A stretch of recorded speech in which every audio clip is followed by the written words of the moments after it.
Irmãs, paz e bem. Nós estamos aqui na sede da Milícia da Imaculada, em São Bernardo dos Campos, São Paulo. Estamos em peregrinação com um grupo grande, somos 119 pessoas de Brasília, do Jardim Imaculada, de Niquelândia e do Amazonas.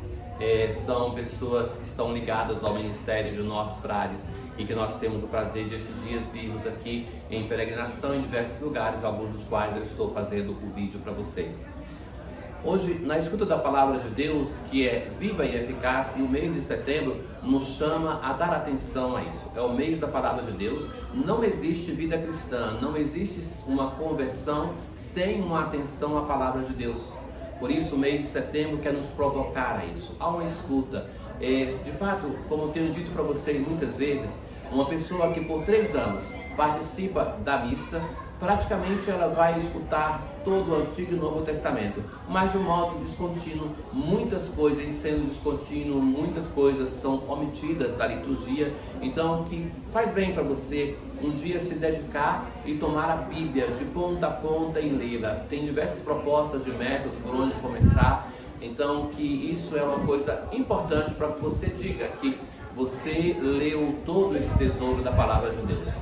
Hoje, na primeira leitura, nós vamos escutar o livro dos Provérbios. Nós terminamos de escutar no sábado a primeira carta de São Paulo aos Coríntios. Agora nós vamos voltar ao Antigo Testamento, e o livro dos Provérbios é um dos livros de mais longa composição no tempo dos livros da Bíblia. Por quê? Nós temos textos desde o século 10 a.C. até o século 3 a.C. Quer dizer que não é um autor somente. Grande parte do livro dos Provérbios é feito de uma coleção de ditos de provérbios. Depois alguém pegou essa coleção e começou a organizar e acrescentou uma parte própria. E uma terceira parte é aquilo que, de novo, alguém se colocou a recolher, não mais somente dos provérbios populares, mas de alguns pais da espiritualidade. Então, esse livro tem, sobretudo, um conselho para dizer como é que, concretamente, alguém vive a palavra de Deus, os mandamentos da lei de Deus. Hoje, nós, no capítulo 3 desse livro, a primeira seleção desse texto que nós estamos escutando, o autor se dirige assim: meu filho. É um conselho paternal de um pai, de uma mãe que quer transmitir valores para o seu filho e dizer assim, concretamente, como é que você vai viver? Primeiramente, antes desse discurso, tem como viver o amor para com Deus. E hoje, no texto que nós escutamos, como viver o amor para com o próximo. Em coisas concretas, não recuses o favor a quem dele necessita. Concretamente, manifesta o seu amor para com o próximo no acudir ao teu irmão, do ir ao encontro às suas necessidades. Não digas ao próximo, vai, volta amanhã. Atenda-o de modo tempestivo. Não adie o teu amor, não adie a tua caridade. Não trames o mal contra o teu próximo. Não abras processo contra alguém sem motivo. Depois, a segunda parte vai falar da relação com aquele que é perverso, com aquele que não vive a palavra de Deus, de não fazer desta pessoa um modelo para a sua vida. Não invejes o homem violento, porque o Senhor detesta o perverso. O Senhor amaldiçoa a casa do ímpio, ele zomba dos zombadores. Concretamente, esse livro que nós vamos escutar algumas citações dele nesses 2 dias, porque o terceiro dia já vamos estar na festa de São Mateus. Então, concretamente, ele vai dar indicações de como viver a palavra de Deus, indicações de como o homem justo, o homem santo, portanto, deve viver a sua existência, em meio muitas vezes aos pecadores, àqueles que não obedecem à palavra de Deus, mas como manter-se fiel à palavra de Deus. E para chegar a isso, aquele que aconselha vai usar muitas vezes a expressão, meu filho, como pegando pela mão e dizendo assim, o modo como nós temos para viver os mandamentos da lei de Deus, a palavra de Deus, concretamente, é fazendo assim na nossa existência. O Salmo 14, nós vamos assim rezar. O justo habitará no monte santo do Senhor.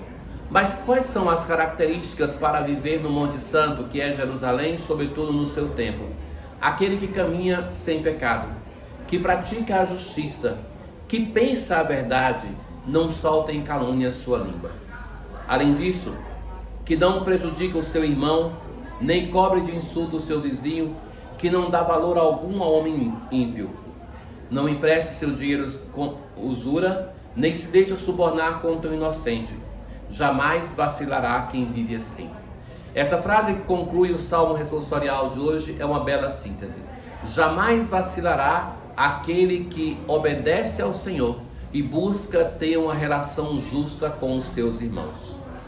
Na aclamação ao Evangelho de hoje, vós sois a luz do mundo, brilhe a todos vossa luz. Vendo eles vossas obras, deem glória ao Pai Celeste. Que as nossas obras sirvam para que Deus seja louvado, não para uma glória pessoal, mas para que a grandeza de Deus se manifeste na nossa vida. Depois de ter dito a palavra do semeador e explicado, que foi o evangelho que nós escutamos no sábado, Jesus vai dizer assim hoje para os seus discípulos: ninguém acende uma lâmpada para cobri-la ou colocar debaixo da cama. Uma lâmpada era acesa para colocar no local mais alto, colocá-la no candeeiro, para que ela assim possa iluminar a todos que estão na casa. Jesus está dizendo que, depois de ouvirem a sua pregação, os seus discípulos devem anunciá-la, anunciar com a própria vida, anunciar com a missão, com a pregação, porque a missão é um efeito concreto do nosso batismo. Nós nos encontramos com o Senhor não somente para ter uma relação pessoal de discípulo do Senhor, mas o verdadeiro discípulo, ele não consegue conter a alegria depois que ele viu, que ele ouviu, que ele se encontrou com o Senhor. Um grande encontro na nossa vida, algo que nos transforme, nós queremos partilhar, nós queremos anunciar, nós queremos dizer para as pessoas. E então a missão é o efeito colateral do verdadeiro discipulado. Agora, Jesus vai dizer assim: com efeito, tudo que está escondido deverá tornar-se manifesto, e tudo que está em segredo deverá tornar-se conhecido e claramente manifesto. Jesus concretamente está dizendo isso em relação à sua pregação. Os seus discípulos devem partir em missão. Os seus discípulos devem anunciar como tantas gerações fizeram antes de nós. E só por causa da obra missionária desses discípulos de Jesus do passado é que nós hoje temos fé. E a nós cabe no nosso hoje anunciar o Cristo para que as gerações futuras possam crer nele como nós o cremos.